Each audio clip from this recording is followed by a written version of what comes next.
От сутринта отварям кейсове на Subway и ще видите една изненада, дето не мисля, че някой от вас биха я постигали. Сега ще видите. Да знаете, ако се чуете, защо ми бъгва, аз, защото съм включил и моби зелен, той много място заема. Затова. И не разбирате, но ще ви покажа. Добре, айде ще ви кажа. Видяхте ли това НЛО, като отворих кейса, първия кейс, беше това, зеленото е. Сега ще виждате. Това е НЛО. Остават ми 3 такива, за да спечеля онзи герой. Това е епик момент за мен. Това някъде към 3-4 хиляди хора са, само в целия свят са го спечелили това герой. Или тия деца, не знам, повече са, много повече. Понеже има такива хакери, дето хакват тия с кейсовете деца.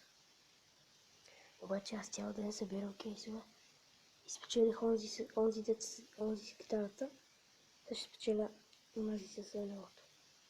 Ще видите коя е, ако не ме разбирате.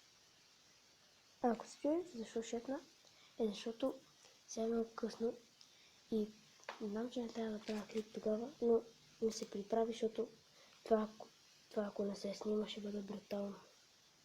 Все едно вие да сте направили нещо много яко, примерно да сте едитали топка от 1 км и да се вкарали гол, и ако не го заснемете, може да се убиете. И шепна, защото майка ми спи в другата стая. Съм отишъл в кола сега. Защото има комент. О, остава ми едно. Леле. То клип ще бъде кратък, понеже сега трябва да си лягам.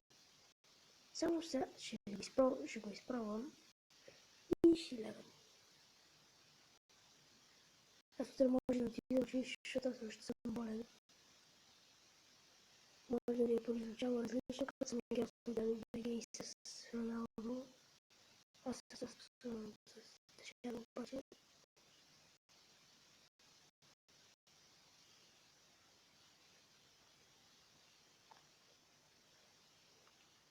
Тогава нещо пак хванах.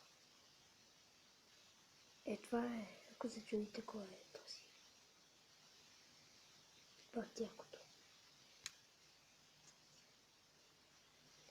Не знаете, аз се радвам, ама вие не мога да видите през камерата.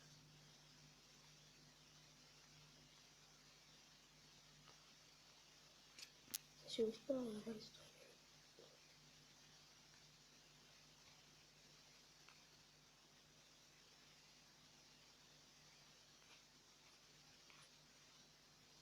Знаете, тук ми бъгва от моби зелена яко. Мисля, че и видяхте това толкова яко. И ще направя поредица утре. Може би. Добре, това ще бъде всичко от мен. Абонирайте се за мен, за моя канал и пишете в коментарите, ако ви кажа, чао.